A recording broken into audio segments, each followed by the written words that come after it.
Assalamualaikum warahmatullahi wabarakatuh. Kembali lagi di STV Channel dengan saya Asep Doni Pradana.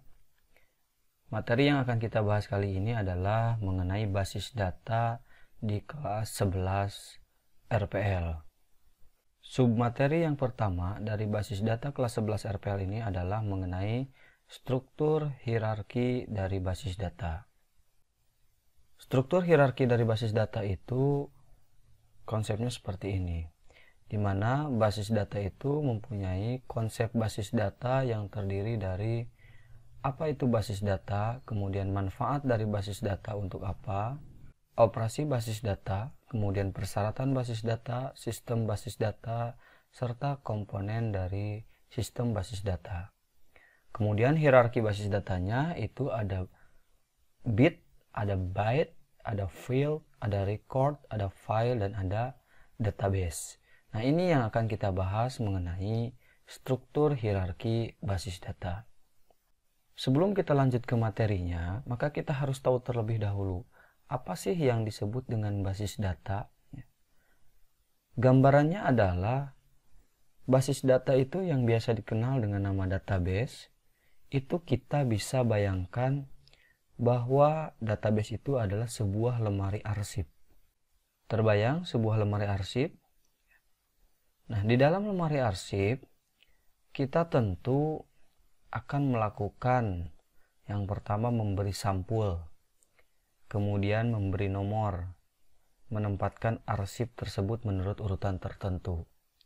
Jadi di dalam lemari arsip tersebut ada beberapa file-file atau arsip-arsip yang ditumpuk atau dirapihkan sejajar, kemudian kita beri sampulnya, kemudian kita beri nomornya, kemudian kita tempatkan sesuai dengan urutan nomor tersebut. Yang selanjutnya, basis data itu seluruh datanya disimpan di dalam masing-masing tabel sesuai dengan fungsinya, sehingga dengan mudah kita dapat melakukan penelusuran mengenai data yang kita inginkan. Nah, kalau misalkan kita membayangkan sebuah lemari arsip yang di dalamnya berisi arsip-arsip dengan urutan nomor-nomor arsip tertentu, maka jika di dalam basis data itu juga sama, yaitu sekumpulan data-data atau arsip-arsip yang tersimpan di dalam sebuah tabel. Kalau misalkan di sini sebuah kolom mungkin ya, kalau misalkan di dalam lemari arsip ada sebuah kotak-kotak mengenai tempat penyimpanan arsip. Nah, kalau di dalam basis data itu ada tabel-tabel namanya. Nah, di sana berisi arsip-arsip yang kita simpan yang mempunyai fungsi-fungsi tertentu. Kemudian kita bandingkan antara lemari arsip dengan basis data atau dengan database. Jika di dalam lemari arsip kita akan mencari file itu harus runut. Artinya kita harus cek berdasarkan nomor, kemudian harus cek berdasarkan tempatnya juga. Jika lemari arsipnya terlalu banyak, maka kita harus cek satu persatu apakah datanya ada atau tidak di lemari yang satu ke yang lainnya, terus secara bertahap. Nah, itu memerlukan waktu yang sangat lama, sehingga menjadi permasalahannya adalah kelambatan dalam menelusuri data. Kemudian, jika basis data atau database gimana? Nah, kalau basis data itu penelusurannya sangat mudah sekali, karena kita bisa menggunakan sintak-sintak di database tersebut untuk mencari data sesuai dengan data yang kita inginkan, sehingga informasi yang kita dapatkan akan sangat cepat diketahui, gitu ya. Nah, kita bayangkan lagi, ketika kita mempunyai 20 lemari arsip, kemudian dari 20 lemari arsip tersebut, isi filenya atau arsipnya itu berisi tentang data siswa dari mulai siswa masuk sampai dengan siswa keluar di salah satu sekolah menengah kejuruan. Nah, kemudian kita harus nyari data siswa tersebut berada di mana. Sedangkan data yang kita punya itu hanya sekedar namanya saja. Maka ketika kita menggunakan lemari arsip, kita harus cek satu persatu lemari tersebut. Jika tadi kita mempunyai 20 lemari arsip, maka kita harus cek dari lemari 1, lemari 2, lemari 3, sampai dengan ketemu data yang kita inginkan berdasarkan dari nama itu. Jika kita sudah ketemu namanya juga, ada kemungkinan besar namanya sama dengan yang lainnya. Sehingga kita harus cek lagi. Terus sampai dengan 20 lemari arsip itu kita cek. Itu memerlukan waktu yang sangat lama. Tetapi ketika kita menggunakan basis data, kita tinggal gunakan sintak SQL, kita ketikkan, maka dia akan muncul data yang kita minta. Jika namanya memang ada beberapa nama yang sama, maka akan muncul secara cepat. Nah, dari sana itu membedakan bagaimana cara kerja lemari arsip dengan basis data. Nah, ini sebagai stimulus dulu yang kita bayangkan mengenai apa yang akan kita pelajari di basis data ini. Oke, nah ini lemari arsip yang tadi saya sebutkan. Di dalam lemari arsip ini ada beberapa kotak atau ada beberapa tempat penyimpanan. Kita bisa simpan dengan data nilai jika lemari arsip ini berisi mengenai data siswa, yaitu data siswa itu mempunyai data nilai. Kemudian ada data guru, nilai itu dihasilkan dari guru. Nah, harus ada data gurunya. Kemudian juga ada data karyawan, kemudian juga ada data keuangan, kemudian ada data mata pelajaran, dan ada data siswa itu sendiri. Nah, ini terbagi ke dalam beberapa kotak atau beberapa bagian di dalam lemari arsip. Ketika kita butuh data siswa, kita buka lemari arsip yang siswa. Kita butuh data siswa mengenai data keuangannya, kita buka dulu lemari yang siswa, kemudian kita buka lagi data keuangan. Dan begitu seterusnya jika kita ingin mencari data-data yang berhubungan dengan siswa tersebut. Yang selanjutnya itu ada konsep dasar dari basis data. Basis data itu apa sih? Yang pertama itu basis. Kita sering mendengar basis, tapi kita tidak mengetahui apa itu arti dari basis. Basis itu ibaratnya adalah markas atau gudang, atau tempat bersarang atau tempat berkumpul. Pernah kita mendengar di dalam klub sepak bola, misalkan ada basisnya Persib Bandung, basisnya Persija Jakarta, basisnya Manchester United, dan lain sebagainya. Berarti itu adalah markas atau tempatnya dari klub bola tersebut. Kemudian data adalah representasi fakta dunia nyata yang mewakili suatu objek. Jadi data tersebut adalah isi dari apa yang kita maksudkan yang mewakili sebuah objek. Contohnya gini, supaya lebih paham. Misalkan kita punya data siswa. Nama siswa namanya misalkan Sierra.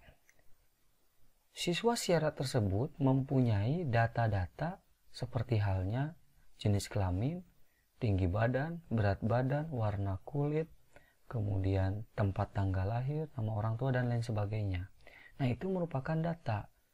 Data itu adalah representasi fakta dunia nyata yang mewakili suatu objek tertentu. Seperti itu ya. Nah, contohnya tadi manusia. Nah, itu bisa jadi manusia tersebut adalah pegawai, siswa, pelanggan, bisa juga barang, bisa juga hewan, dan lain sebagainya. Ini adalah contoh-contoh dari data. Kemudian pengertian dari database itu apa sih? Database itu adalah merupakan kumpulan data yang saling berhubungan. Ya, seperti halnya lemari arsip tersebut, yang di dalamnya ada data siswa, ada data keuangan, kemudian ada data guru, ada data nilai, dan ada data mata pelajaran. Maka dari sana, basis data pun adalah sekumpulan data-data yang saling berhubungan. Ketika di lemari arsip tersebut kita ingin mencari data nilai, maka kita harus tahu dulu siswanya siapa. Nah, itu juga yang menjadi dasar atau konsep basis data, bahwa data tersebut saling berhubungan satu dan yang lainnya, atau yang biasa disebut dengan relasi. Nah, relasi tersebut ditunjukkan dengan kunci atau key dari file yang ada. Nanti kita akan bertahap menjelaskan mengenai apa itu key, kemudian fungsinya buat apa dan lain sebagainya. Ya. Nah, ini ilustrasinya bahwa basis data itu mempunyai relasi terhadap kunci. Nah, gambaran singkat saja, kunci di sini contohnya ketika kita perlu atau kita menampilkan data siswa namanya Sierra, itu ada kuncinya. Kalau misalkan di kehidupan nyata apa? Di kehidupan nyata kita itu punya kunci sebenarnya. Kuncinya yang pertama sidik jari. Atau kalau misalkan sulit untuk mengetahui sidik jari perbedaannya, maka pemerintah sudah menerapkan atau sudah memberikan kunci kepada kita, ciri bahwa kunci itu tidak akan ada yang sama itu dengan adanya NIK atau nomor induk kependudukan. Itu yang dimaksud dengan kunci di dalam basis data. Nah, ini adalah gambaran basis data di dalam sebuah hard disk. Ya, misalkan kalian punya komputer, ada hard disknya, ya, kemudian kalian sebagai penggunanya. Nah, ambil contoh lagi. Ketika kita menggunakan komputer, kita ingin mengetahui nama guru. Maka kita buka komputer, kemudian kita cek nama gurunya. Nah, si komputer akan membaca ke database atau ke basis datanya. Kemudian dia akan cari nama guru yang kita maksudkan. Kemudian kita juga ingin tahu kelasnya. Maka si komputer ngecek lagi ke database-nya. Kemudian dia ngecek ke kelasnya. Guru itu ngajar di mana saja. Kemudian juga ngecek lagi siswanya siapa saja. Nah, ini kira-kira yang terjadi di belakang layar yang kita perintahkan ketika kita menggunakan sebuah komputer. Yang saya ambil sampel itu mengenai data guru, kelas, dan juga siswanya. Prinsip utama dari basis data itu adalah fleksibilitas dan juga kecepatan. Nah, ini prinsip utama basis data. Karena ketika kita menggunakan arsip-arsip yang berada di dalam lemari arsip, atau penyimpanan yang berada di dalam lemari, ataupun misalkan di dalam gudang, ataupun di tempat lain, itu tidak akan bisa secepat ketika kita mengakses adanya basis data tersebut. Ya. Kemudian juga fleksibel. Fleksibelnya itu bisa dirubah-rubah. Bisa diatur sedemikian rupa sehingga dari segi penempatan, dari segi kapasitas pun bisa disesuaikan. Kemudian tujuan dari basis data itu adalah sebagai efisiensi yang meliputi kecepatan, kemudian space atau ruang, kemudian akurasi yang menangani data dalam jumlah besar. Kemudian kebersamaan pemakai, artinya kita bisa saling sharing antara orang yang satu dengan orang yang lainnya dengan database tersebut, dan juga dapat meniadakan duplikasi dan inkonsistensi data. Nah, contohnya lagi adalah ketika kita membuat sebuah surat, kemudian surat tersebut kita simpan di dalam lemari arsip. Si surat yang berada di dalam lemari arsip itu ada beberapa kemungkinan. Yang pertama, ketika suratnya sudah sangat banyak, sulit untuk dicari, maka kita bikin lagi surat yang baru dengan data yang sama persis dengan surat yang kita buat sebelumnya. Maka otomatis ada dua surat yang sebenarnya itu surat yang sama. Maka akan menjadi duplikasi antara surat yang satu dengan surat yang lainnya. Tetapi ketika kita menggunakan basis data, itu kita tidak akan terjadi lagi yang namanya duplikasi. Karena setiap data dan setiap file yang disimpan di dalam basis data itu akan mempunyai key-nya itu, akan mempunyai kuncinya yang tidak akan sama satu dengan yang lainnya, sehingga ketika kita membuat surat yang sama itu akan muncul peringatan atau warning bahwa file yang kita buat itu sudah ada. Kemudian menjaga inkonsistensi data juga, ya.